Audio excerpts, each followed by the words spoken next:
5 suspected bandits were killed in a shootout with the police during a home invasion at Lot 8 and 9 Turkine East Coast, Demerara, just around 3 this morning.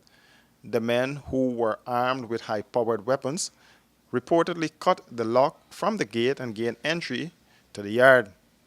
The bandits managed to enter the property and were reportedly in search of a safe believed to have contained cash. Residents in the area said they were awakened to rapid gunshots from both small and high-powered weapons, which lasted for several minutes. About 2:30. It finished just about 3:15. Rapid gunfire, small arms and large arms. After my son got diarrhea and vomiting immediately. He's right here. Immediately. I come out, I whistle, call out the neighbors and everybody for us to go and see what's really going on. But everybody was scared to go out. Everybody run back in, myself and neighbors. I called 911 and the response was very, very, very, very nice, honestly. The guy said he already got a report, and then shortly after, police was here. You know, it was very nice. So you think the police did a good job? Very good job, very, very good job. Because without the police, I don't think this would have happened. Gunshot, rapid. You understand? And me, he come out. And then we hear more shots, we have to run back in the yard. How long the shots were being fired for? Long. There are Andrew Daly, Timothy Sintel, Levi Braffett, Eon Ford, and Jermaine Dubé. The police recovered an AK-47 with double magazine and 2 rifles, along with a pair of gloves, a nipper, crowbars, hacksaw, 4 warheads, a pair of slippers, and 3 cell phones. A car believed to be the vehicle used to transport the men was also found on the scene. The vehicle had what appeared to be a bullet hole on the windscreen. Acting Commissioner of Police David Ramnarine, at a press conference on the shootout, said 24 spent shells were found at the scene. The acting top cop said the front face of the building was riddled with bullets. According to Ramnarine, the family that lives in the house heard a breaking sound and retreated into a room and called the 911 emergency police service. An anti-crime patrol in C Division, which was aware that a CID headquarters plainclothes patrol was in the vicinity at Sapphire, joined together and proceeded to the address given.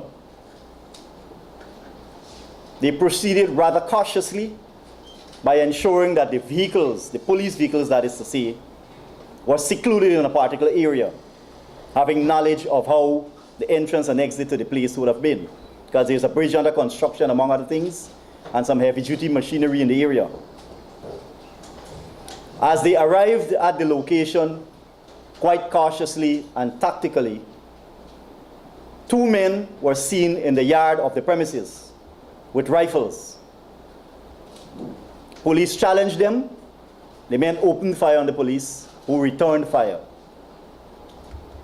Both men fell. A 3rd man who was in the premises ran out from it and was caught in that exchange of gunfire, and he collapsed on the ground. Seconds after, a white motor car drove up. 2 occupants, 2 males, exited and opened fire on the police. Police took cover and returned fire. Both males fell. Close to the motor car, it was later found an AK-47 rifle with 2 magazines which were taped together, a number of live rounds, and the 2 rifles were found next to the 2 who had earlier collapsed in the yard. The house is owned by an overseas-based Guyanese and was occupied by 4 persons at the time.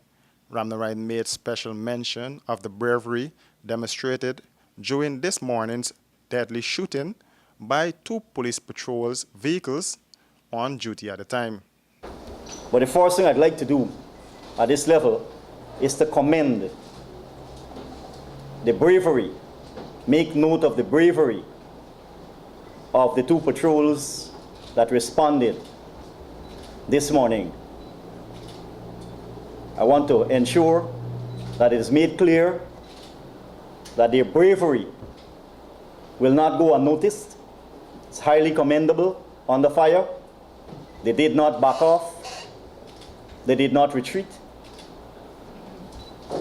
In the name of law and order,